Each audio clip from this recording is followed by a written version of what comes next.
është edhe një studius i thellë, i të veçanta. Gjithmonë i vjen me risi.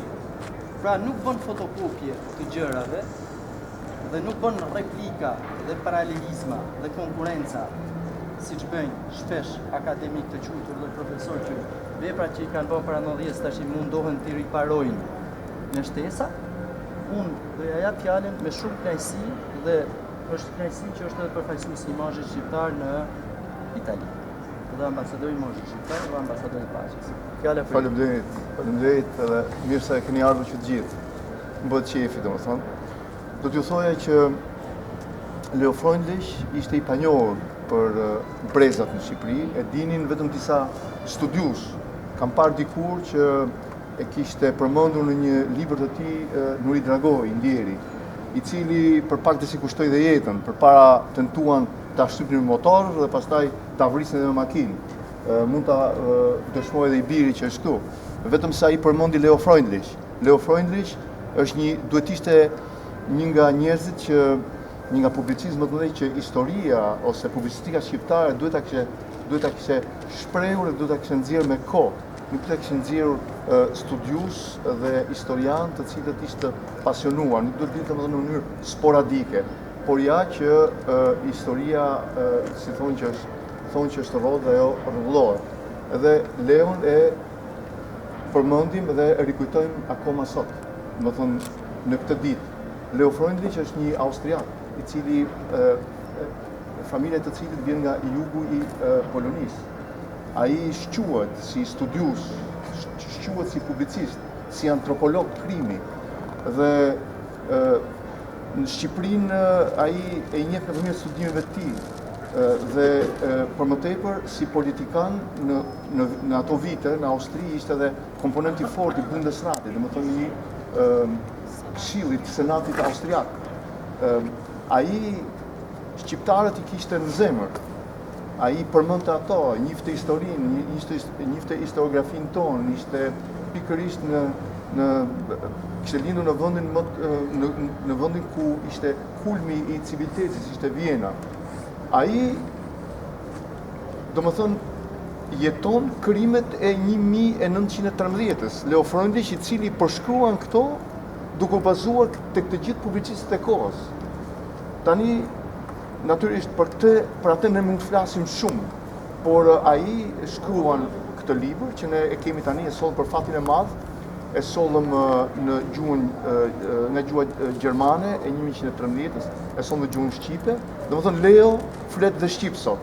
Nuk kurset me asnjë fjalë e tij, u munduam që t'i qëndrojmë besnik originalit dhe pa harruar duhet të rikujtojmë edhe publicistin e madh shqiptar të Maqedonisë, Njazim Muhamedin, profesor në Universitetin e Tetovës, i cili tha që më takon mua, tha, me që krimet e mëdha të Serbisë më të mëdha janë bërë pikërisht në zonën tonë që të bëj parathënien. Ai ka bërë parathënien, plus që dedikimin ja kemi bërë historianit Nuri Dragoj, të cilët në vërtet kemi pasur respekt dhe donin fort. Tani problemi ishte se Leo Freundlich nuk ishte thjesht vetëm një publicist austriak, po ishte një komponent i fortë i gjyqit Nurembergut. Ai në gjatë viteve 30 ishte i ngarkuar nga qeveria shqiptare së kohës, nga Metzogu, dhe bë ambasadori honorar i Shqipërisë në Austri.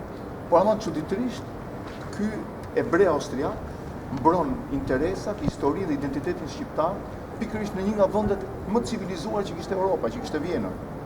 Ai përgatit dhe arkivon të gjitha krimet e bëra nga Serbia, duke u bazuar dhe me faktet e asaj kohë nga publicistët anglez, francez, gjerman, italian, nga gazetarët dhe gazetat më të shquara të kohës, dhe i përmbledh në një eset të tillë, në një broshurë të tillë. Është shumë e vogël kjo, si libër, si libret, por është një akt akuz, i cili ai ja bën Serbisë. Duhet mos harrojmë të bëjmë një hap mbrapa dhe duhet të theksojmë se Leo Freundlich demaskoi dhe denoncoi dhe krimet e Turqisë kundër armenëve, ku Shtëpia e Bardhë e shpalli gjenocid. Domethënë u bazua tek Leo Freundlich. Dhe unë ju uroj faktorit shqiptar që Leo Freundlich, anglisht siç është, të përkthyer nga Robert Helsi, të shkojë në Shtëpisë Bardhë, me që edhe politika amerikane po ndron dhe mua bën jashtëzakonisht qefin kjo. Tani do të thoja që Leo Freundlich, siç ishte, vjen afër kufive shqiptar dhe kërkon të takojë autoritetet shqiptare në vitet 40, domethënë mbas çlirimit në luftën dytë botërore. Dhe kërkon të takojë liderin shqiptar Enver Hoxhën, por ai nuk del. Nuk jam shumë në djeni për të thënë se nuk donte Enver Hoxha apo nuk donte Kocizodze. Por dosia dhe kjo akt akus i shkoi Kocizodzes në dorë, i cili Leo Freundlich ai e përcakton si agent anglo-amerikan. Ai përzihet nga Shqipëria dhe Leo Freundlich humb, por jo gjithmonë, sepse ne si shikoni e rikujtojmë me shumë respekt. Kur ky personazh kaq i famshëm që donte që gjenocidin serb ta paraqiste në Hagën atëherë, që ishte në Nürnberg, por ai nuk i arriti dot, sepse nuk ishte mbështetje nga autoritetet shqiptare. Domethënë autoritetet komuniste të asaj kohe nuk donin të prishin me Jugosllavi që po përgatishin për të bërë Republikë Shtatë e saj, dhe për ideologji, domethënë nuk i përmendin këto krime kaq poshta, kaq paskrupullta, që nuk gjendet domethënë fjalë që mund t'i përshkruash, ata i fshefin dhe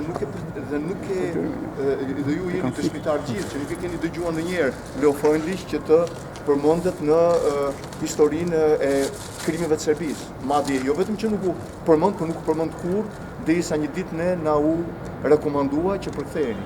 Edhe në Republikën e Maqedonisë, na thot profesor Njazi Muhamedi, dy herë thotë tentuan ta përkthejnë dhe gjetën arsye të ndryshme që nuk përkthehet sepse është i vështirë nga ana leksikore. Natyrisht, teknikisht, shkrimet e Leo Freundlich janë të vështira, sepse është gjermanist e 1913-s. Por jo që të justifikohet që është e papërkthyeshme, sepse kush dëgjon gjermane, kush e di domethënë e njeh mirë atë, nuk mund të jetë dot asnjë lloj arsye, nuk mund të fshihet as pak mbas një lloj gishti. Ne e sollëm, për mua domethënë ishte pa justifikueshme që mos e sillja, sepse unë përkthej letërsinë gjermane nga 1300-ta, gjë që edhe sot në Gjermani ka humbur ajo lloj gjuhë e deri në ditën e sotme. Domethënë për mua do të ishte pa justifikueshme dhe unë e mora me shumë përgjegjësi dhe brenda një jave bashkë me Fritën e përkthyem brenda 10 ditësh edhe falenderoj në të njëjtin kohë edhe redaktorin ton Fatos Morinën që na ndihmoi për të nxjerrë në dritë, domethënë dhe ka bërë një redaktim jashtëzakonisht të bukur, të përsosur.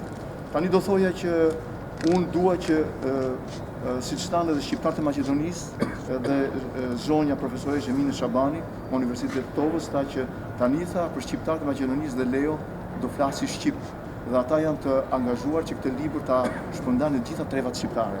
Shiko, është mirë që ky libër të jepet anglisht paktën Hagës, e cila sipas unë do thoja që nuk përfaqësoj asnjë parti politike, jeni dëshmitar, mund ta konfirmosh, jam thjesht i imazhit shqiptar dhe i